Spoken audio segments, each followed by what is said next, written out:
You better move fast. You cannot outrun the You Run podcast has begun.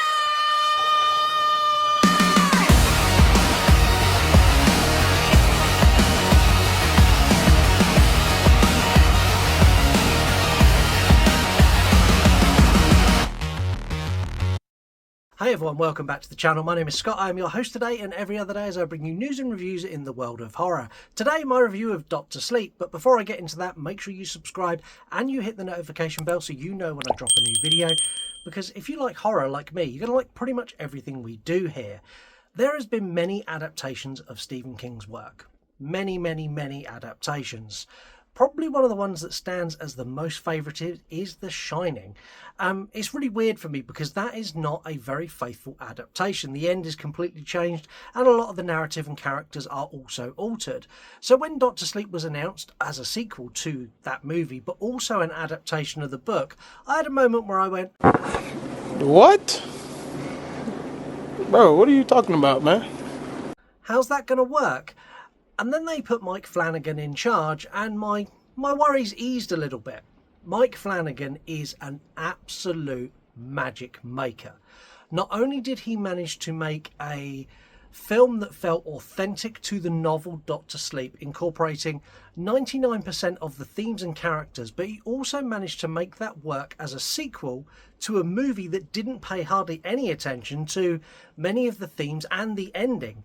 In fact, Mike Flannagan actually put the ending of The Shining in the ending of Dr. Sleep, because if you didn't know, in The Shining, the hotel, the Overlook Hotel, is destroyed. So he basically added that in as well. What he created was not only a perfect sequel to Stanley Kubrick's The Shining, but also a fabulous book adaptation as well. You can hear me. Let's use our outside voices, all right? The film follows a grown-up Danny Torrance as he tries to navigate life after the Overlook Hotel.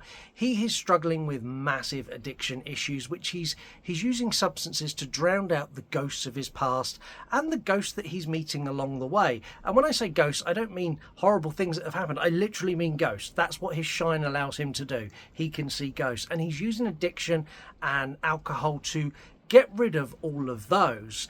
This movie also introduces a group of characters known as the True Knot, and they are led by a character named Rose the Hat, who is played by Sarah Ferguson, who not only is sinister and horrifically awful pretty much throughout the movie, but an absolute fucking smoke show to go with it.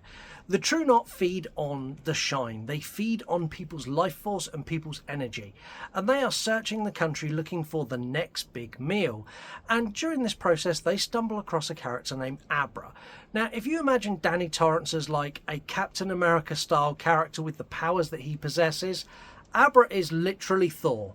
She has so much power, it is oozing out of her. So for the True Knot, she would be a true feast. But before they go and get Abra, they need to give us the most horrific scene in all of cinematic history, where they attack and consume Baseball Boy. This scene will live with me forever, and it truly hurts my soul to watch this poor child go through what he goes through. Through the power of the shine, Danny and Abra meet and they take on the True Knot, eventually leading them to the Overlook Hotel for a final showdown, which even includes the frozen maze from the first movie. This film for me is an absolute delight. Visually, it is stunning. It is so accurate to The Shining.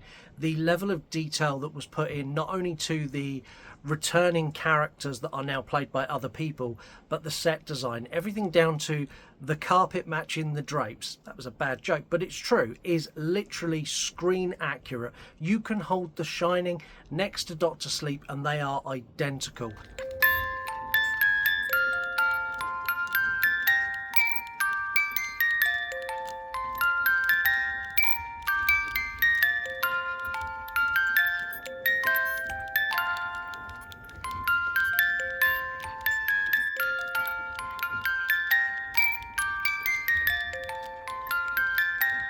Mike Flannagan gave this the attention it deserved. This was a pure passion project for him.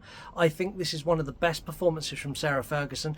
This, without a doubt, is Ewan McGregor's best ever performance on screen. We had a lot of lightsaber training. And I absolutely adore this movie.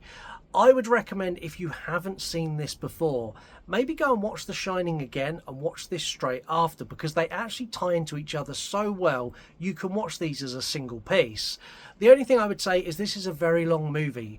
The general runtime is over 2 hours, and if you go for the extended cut, it's nearly 4 hours long. However, this movie is worth your investment of time, and I absolutely adored this. This for me is a perfect horror movie. It gets a full 5 out of 5, and there's nothing that's better than this.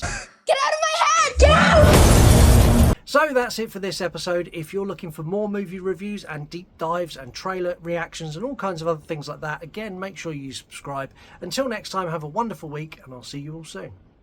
You cannot move fast. You did not outrun.